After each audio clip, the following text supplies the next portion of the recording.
مولانا اشرف علی تھانوی رحمۃ اللہ علیہ نا ساری زندگی ایک بات کہتے کہتے دنیا سے چلے گئے کہ مسلمان عبادت گزار ہو سکتا ہے، مسلمان حج کر لے گا، عمرہ کر لے گا، نماز پڑھ لے گا، تہجد پڑھ لے گا، آپس کے معاملات میں مسلمان صحیح نہیں ہے اور ہو بھی نہیں سکتا. ان کا یہ مایوس ہو گئے تھے، وہ ایسا لگتا ہے کہ نہیں ہو سکتے یہ صحیح. ان کی محفل میں لوگ آتے تھے نا، بے وقت ان کو تنگ کرنا، بے وقت بات کرنا، فضول سوالات کرنا، اس سے بہت ان کو غصہ آتا تھا. ایک دن ان کے محفل میں کوئی شخص بیٹھا ہوا، اس نے ایسے ہی سوال پوچھ لیا کہ حضرت سنا ہے کہ جب کوئی کسی کو کچھ نظر آتا ہے تو مرغا کوا چیختا ہے، کچھ اس طرح کا نا. تو کہا ابھی کس کو کیا نظر آیا ہے؟ مطلب ہے کہ آپ بھی کوے کی طرح بے فضول سوال پوچھنا شروع کر دیا، آپ نے کوے کی طرح کائیں کائیں شروع کر دی. ابھی کسی کو کچھ نظر آیا کیا؟ وہ لحاظ نہیں کرتے تھے ان چیزوں میں. تو وہ ساری زندگی ایک ہی بات سکھاتے رہے کہ معاشرت، معاملات، آپ کے کسی عمل سے دوسرے کو تکلیف نہ ہو. 100 دفعہ سوچو، 100 دفعہ سوچو یہ کام کرنے سے پہلے. اور وہ حدیث کوٹ کرتے تھے، نبی صلی اللہ علیہ وسلم نے فرمایا المسلم من سلم المسلمون من لسانہ و یدہ. مسلمان وہ ہے جس کی زبان اور ہاتھ کے شر سے دوسرے مسلمان محفوظ رہیں. اس حدیث کا مطلب وہ یہ بیان کرتے تھے کہ اس حدیث کا مطلب یہ ہرگز نہیں ہے کہ آپ دوسرے کو تکلیف نہ دیں، نا نا نا نا نا نا نا.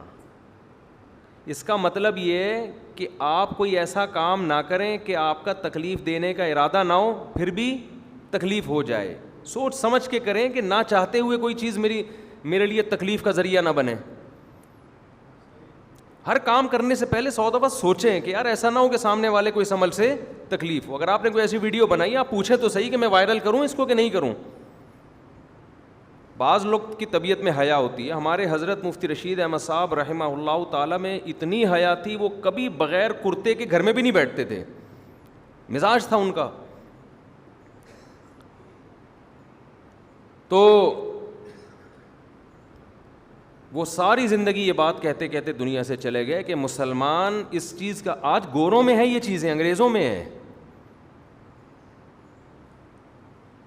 ہمارے ایک دوست نے بتایا کہ میں جہاز میں سو رہا تھا، میری آنکھ لگ گئی، یعنی آنکھ لگ گئی، سو گئے وہ کہیں USA میں یا کہیں یورپ کے کسی کنٹری میں. جہاز لینڈ کیا ہے تو یہ سو رہے ہیں پڑے ہوئے، خراٹے لے رہے ہیں. تو جہاز سارے اتر گئے، یہ پڑے ہوئے ہیں نا. یعنی جہاز کا عملہ آیا، ایکسکیوز می سر، بس اتنا بول رہا ہے. جب میں آنکھ نہیں کھلی تھوڑا زور سے، تھوڑا اور زور سے، ہاتھ نہیں لگا رہے. سمجھ میں آ رہی ہے بات؟ ہاتھ نہیں لگا رہے. کیوں؟ غیر اخلاقی حرکت ہے. آپ کسی کی پرمیشن کے بغیر اس کی باڈی کو، آدمی ہے کوئی عورت نہیں ہے، کسی کی پرمیشن کے بغیر اس کی باڈی کو ٹچ کرنا غیر اخلاقی حرکت ہے یا نہیں ہے؟ ہمارے یہاں کیا ہوگا؟ بھائی جان اوئے اندھا ہے، بہرا ہے، پھر جا کے کر کے ہلائیں گے اس کو. ٹھیک ہے میں شاید تھوڑا زیادہ مبالغہ کر رہا ہوں، لیکن اسٹائل دیکھو. ہوئے ہوئے کر کے بات کریں گے. میں اپنا لاہور کا واقعہ سناتا ہوں نا. میں روڈ کے کنارے جا رہا تھا، ایک صاحب بیٹھے ہوئے. اچھا میں تو آگے آگے دیکھ کے ہی جاؤں گا نا. اب انہوں نے بائک تھوڑی سی ٹکرا دی مجھے. غصہ مجھے آنا چاہیے تھا، ابے میں آگے جا رہا ہوں تو پیچھے سے دیکھ. الٹا میرے اوپر برسنا شروع. اگے ہی اگے ویکھ رہے ہیں، پچھوں ویکھدا ہی نہیں ہے. تو میں نے کہا پاگل ہے جو چلے گا آگے ویکھے گا پچھوں ہیں.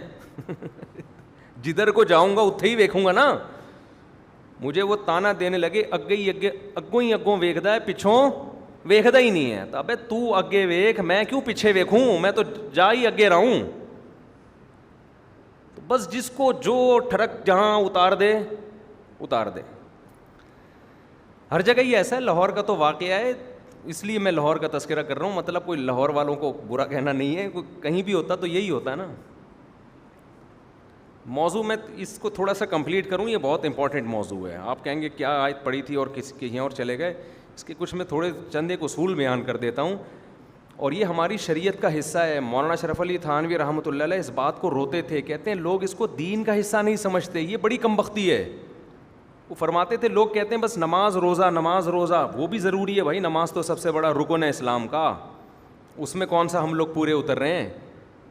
لیکن کم از کم جو نماز نہیں پڑھتا, لوگ یہ سمجھتے تو ہے نا کہ دین کو فالو نہیں کرتا, لیکن آپس کے رہن سہن کے معاملات کو تو دین کی فہرست سے نکال دیا ہے. شارٹ ہوتی جا رہی ہے تمیز مارکیٹ میں. دیکھو اللہ نے خوب سمجھ لیں, ہمیں انسانوں کے بیچ میں پیدا کیا ہے اور ہمارا آپس میں ایک ریلیشن بنایا ہے. جب بھی ریلیشن کی شکل میں کوئی قوم رہتی ہے تو اسے اپنے جذبات کچل کے دوسرے کے جذبات کا خیال رکھنا پڑتا ہے. ایسا کبھی بھی نہیں ہوتا کہ بس میں اپنی منمانی زندگی گزاروں. کبھی ایسا ہوتا ہے؟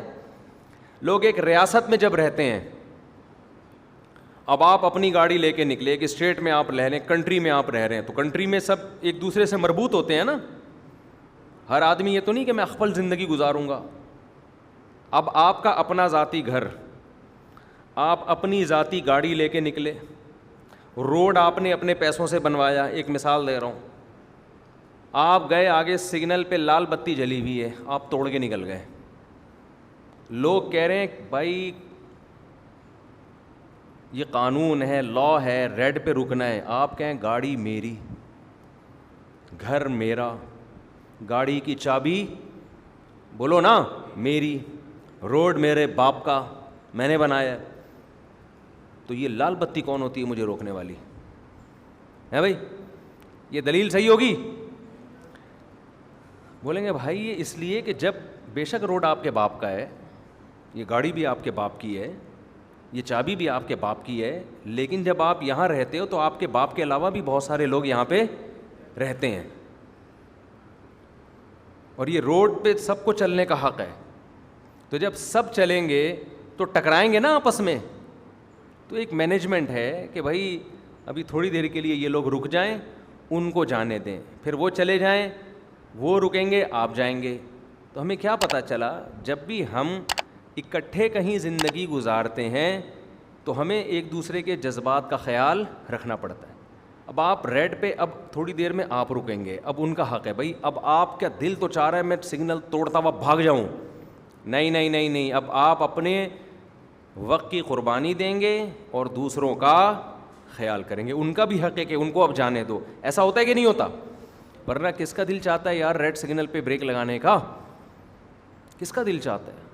ہر آدمی کو جلدی پہنچنا ہے. تو خوب سمجھ لیں ایک بات, ہم جب رہتے ہیں نا آپس میں, اس میں معاشرے میں کچھ رشتہ دار ہوتے ہیں, بھائی بہنوں کا رشتہ ہوتا ہے, ماں باپ کا رشتہ ہوتا ہے, میاں بیوی کا رشتہ ہوتا ہے, اور دوست احباب کا رشتہ ہے, اڑوس پڑوس کا رشتہ ہے. ہمارے پڑوسیوں کے بارے میں کچھ کہنا چاہتا تھا لیکن بعد میں کہوں گا. تو بہت ساری چیزیں ہوتی ہیں, سمجھ رہے ہیں؟